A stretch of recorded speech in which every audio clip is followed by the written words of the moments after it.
दोस्तों ये कहानी है हाकान नाम के एक ऐसे लड़के की जो बिल्कुल ही बेरोजगार और निठल्ला होता है। वो कई जगहों पर इंटरव्यू देने जाता है लेकिन उसे कहीं पर भी जॉब नहीं मिलती। लेकिन एक दिन उसे एक कमीज मिलती है जिसे पहनने के बाद उसमें ऐसी जादुई शक्तियाँ आ जाती हैं कि इन पावर्स को संभाल नहीं पाता और पूरे के पूरे देश को ऐसी खतरनाक मुसीबत में डाल देता है जिससे सभी लोगों की जिंदगी नरक से भी बदतर बन जाती है। लेकिन आखिर उसने ऐसा क्या कर दिया था, चलिए जानते हैं। तो कहानी की शुरुआत में हाकान के ऊपर कोई बंदूक से निशाना लगाता है। उस बंदूक की गोली धीरे धीरे हाकान के माथे की तरफ जा रही होती है, लेकिन उसे वो गोली लगी या नहीं ये हमें नहीं दिखाया जाता। और यहाँ से सीन शिफ्ट होकर पास्ट में चला जाता है जहाँ पर हम हाकान और उसके दोस्त मैमो को देखते हैं जो एक साथ ही एक रूम में रहते थे। हाकान सो रहा होता है, तभी उसके फोन का अलार्म बजता है। हाकान उठता है और अपने फोन को बंद कर देता है। इसके बाद वो अपने मसल स्ट्रेच करता है और मैमो को उठाने जाता है जो सोफे पर सोया होता है। इसके बाद वो लोग तैयार होकर नाश्ता करते हैं और एक जगह पर जाते हैं जहाँ वो अपनी एक दुकान खोलने का सपना देखा करते हैं। दोनों ने अभी वो जगह नहीं खरीदी थी क्योंकि उनके पास इतने पैसे नहीं थे। हाकान और मैमो उस दुकान के कांच के अंदर से झांकते हैं और बातें करते हैं कि वो अपनी दुकान को कैसे डेकोरेट करेंगे।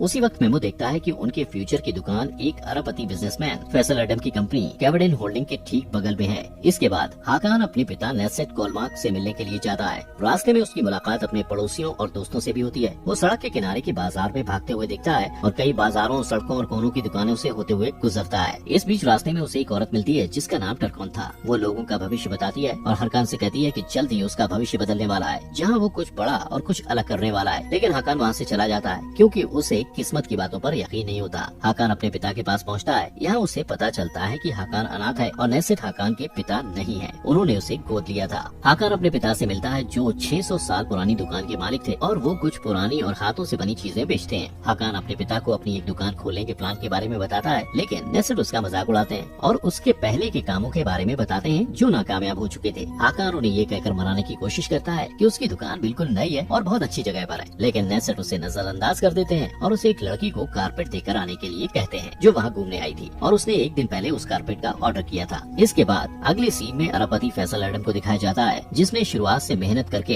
इतना बड़ा मुकाम हासिल किया था। फैसल एक हेलीकॉप्टर से उतरता है और उसकी मदद करने के लिए उसके साथ उसकी असिस्टेंट लैला और सुरक्षा दल का चीफ मसर होते हैं। लैला अपने बॉस को बताती है कि उसे हैगिया सोफिया टेंडर पर चर्चा करने के लिए एक प्रेस कॉन्फ्रेंस में जाना है। हैगिया सोफिया इस्तांबुल की एक इमारत है जो 1500 साल पुरानी है और इसकी बेमिसाल खूबसूरती की वजह से बहुत सारे बिजनेसमैन इस पर बोली लगाने वाले थे। फैसल एडम प्रेस में कहता है कि हैगिया सोफिया इस्तांबुल का दिल है और वो इस बोली को जीतकर इसके वजूद को बनाए रखने का प्लान भी साझा करता है। इस बीच फैसल और उसकी टीम की मुलाकात गोखन गल्टेकिन से होती है जो हैगिया सोफिया पर बोली लगाने के लिए आया होता है। वो लोग एक दूसरे से मिलते हैं और बोली के लिए शुभकामनाएं देते हैं। इसके बाद सीन बदलता है और हाकान कारपेट लेकर उस टूरिस्ट लड़की के पास जाता है जो केविडेन होल्डिंग होटल में रुकी हुई थी। कारपेट देने के बाद जब हाकान वापस आ रहा होता है तो देखता है कि वेटिंग रूम में बहुत लंबी लाइन लगी हुई है। हाकान उस लाइन में खड़े एक आदमी से जब इस बारे में पूछता है तो उसे पता चलता है कि फैसल की कंपनी में जॉब के लिए इंटरव्यू लिया जा रहा है। हाकान के पास इतने पैसे नहीं थे इसलिए वो तुरंत जॉब के लिए अप्लाई कर देता है। लैला उसका इंटरव्यू लेती है जहाँ उनके बीच काफी रोचक बातें होती है, लेकिन हाकान के पास कोई कॉलेज डिग्री नहीं थी और न ही वो विदेशी भाषा बोल पाता था। इसलिए लैला उसे शुभकामनाएं देती है और कहीं और जॉब ढूंढने के लिए कहती है।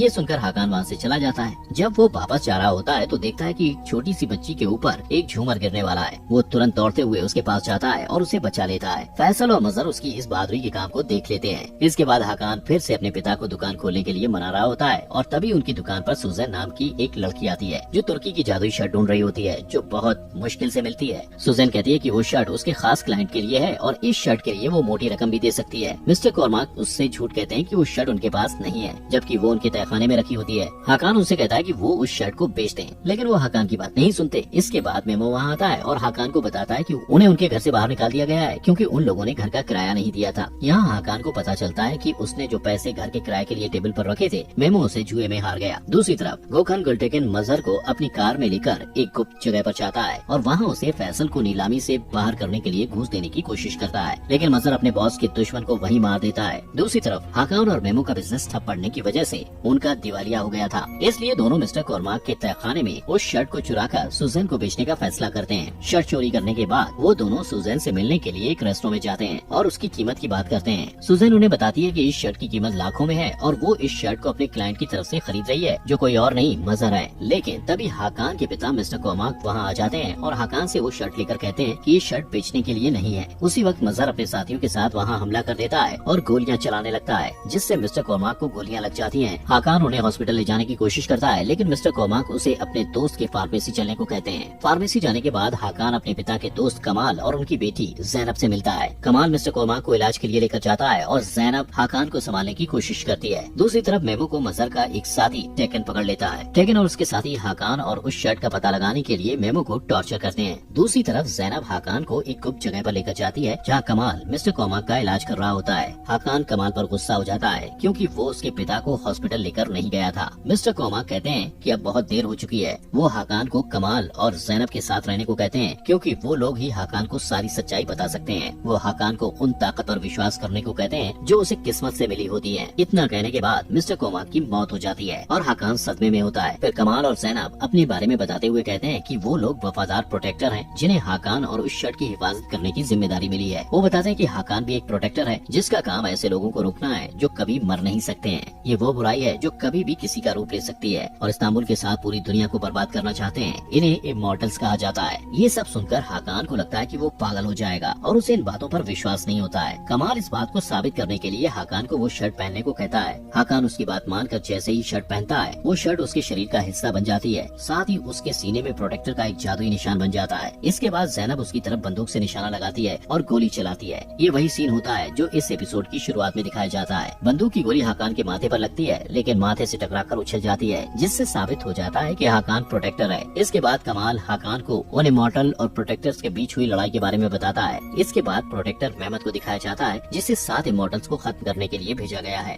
एक दिन उसे इमॉर्टल को पहचानने और मारने का रास्ता मिल जाता है जो बिल्कुल इंसानों की तरह दिखाई देते हैं। उसे 3 तरह की चीजें मिलती हैं जो इस लड़ाई में उसकी मदद कर सकती हैं। इसमें से पहली चीज एक जादुई अंगूठी होती है जो तब चमकने लगती है जब कोई इमॉर्टल इसके आसपास होता है। दूसरी चीज कटार होती है जो इमॉर्टल को मार सकती है और तीसरी चीज एक कवच होता है जो तपस्या से मिला होता है। मेहमद ने हाकान के पूर्वज को उसकी स्किल्स, ताकत और साफ दिल जैसी खूबियों की वजह से इमॉर्टल और प्रोटेक्टर के बीच की इस लड़ाई को लीड करने के लिए प्रोटेक्टर के रूप में चुना होता है। ये सब सुनते हुए हाकान की तबीयत खराब होने लगती है क्योंकि शर्ट की वजह से वो शारीरिक और मानसिक रूप से बैलेंस नहीं कर पाता है। हाकान को इन सब बातों पर अभी भी यकीन नहीं होता और वो सोचता है कि कमाल और उसकी बेटी ने उसे किसी तरह का नशा दिया है। दूसरी तरफ टेकन और उसके साथी मेमो से हाकान और उस शर्ट के बारे में पता लगाने की कोशिश करते हैं। इधर कमाल और जैनब के यहाँ कमाल हाकान को लेकर परेशान होता है और कहता है कि हाकान बिल्कुल भी ट्रेन नहीं है और इमॉर्टल लड़ने के लिए तैयार नहीं है, इसलिए वो हाकान को लड़ाई के लिए तैयार करने का फैसला लेता है। इस बीच हाकान उस जगह से भाग जाता है और वापस अपने अपार्टमेंट में आ जाता है जहाँ उसे पता चलता है कि टेकन उसका पता लगाने के लिए आस पड़ोस में पूछताछ कर रहा है। वो घबरा जाता है और अपने कमरे में ये सोचकर जाता है कि मेमो वहाँ होगा, लेकिन उसे मेमो नहीं मिलता। उसी वक्त उसकी नजर एक अजीब से डिब्बे पर पड़ती है जिसमें एक बंदूक के साथ एक तस्वीर होती है जो 1989 के समय की ली गई थी। उस तस्वीर में कमाल, नेसेट और मुराद नाम का एक आदमी था। इस बीच जैनब हाकान को ढूंढते हुए वहाँ आती है और वो लोग बात कर रहे होते हैं। तभी टेकन हाकान को मेमो के फोन से मैसेज करता है और उसे सुल्तान अहमद स्क्वायर मिलने के लिए बुलाता है। हाकान को लगता है कि मेमो ने उसे मिलने बुलाया है, इसलिए वो जैनब के साथ उससे मिलने के लिए चला जाता है। दूसरी तरफ कमाल सुजैन से मिलने के लिए आता है ताकि वो पता कर सके कि उसे वो शर्ट किसके लिए चाहिए थी। उसे लगता है कि सुजैन के जरिए वो इमॉर्टल का पता लगा सकता है, लेकिन तब तक बहुत देर हो चुकी होती है क्योंकि मजहर ने आम आदमी बन के सुजैन को मार दिया था क्योंकि उसे डर था सुजैन उसकी पहचान लोगों के सामने ला सकती है। दूसरी तरफ टेकन मेमो के जरिए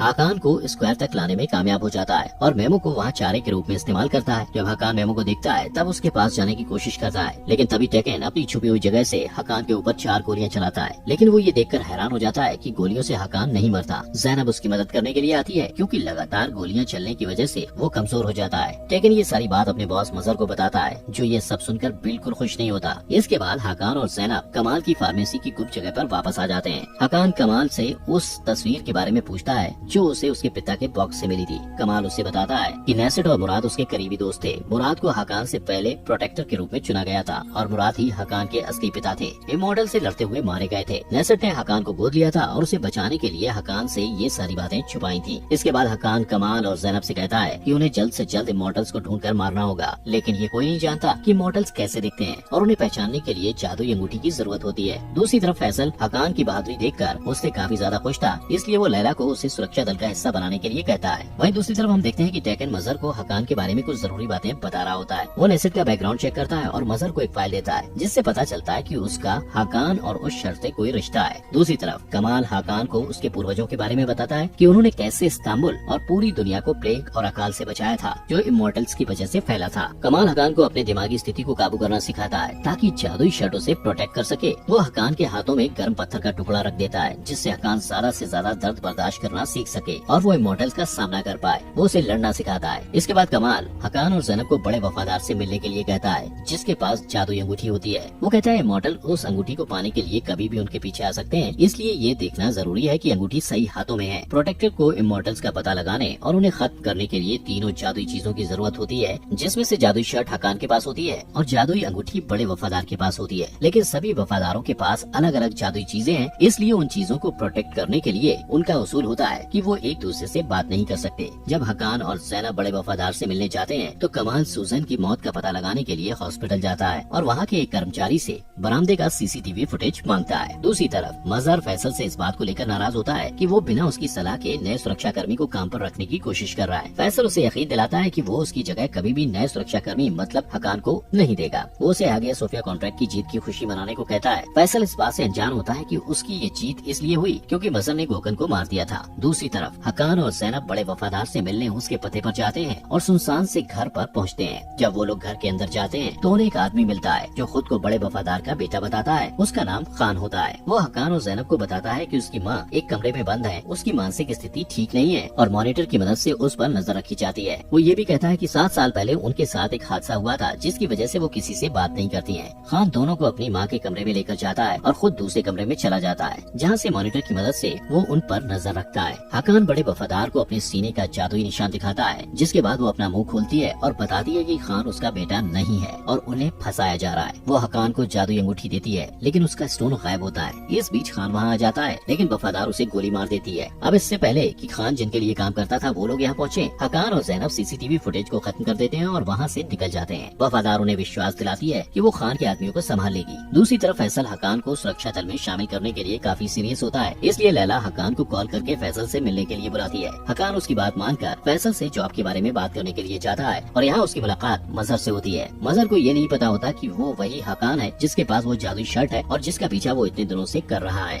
इस बीच मजहर किसी को कॉल करता है और खान के बारे में पूछता है, जिससे ये पता चलता है कि मजहर ने ही खान को उस वफादार के घर में भेजा था। हकान को जब ये पता चलता है तो वो वहाँ फैसल के लिए सिक्योरिटी का काम करने के लिए तैयार हो जाता है, क्योंकि उसे लगता है कि वहाँ काम करते हुए उसे मजहर के बारे में और भी कुछ जानने को मिलेगा। दोस्तों, हमारे फॉक्स एक्सप्लेनर चैनल को सब्सक्राइब करना मत भूलना।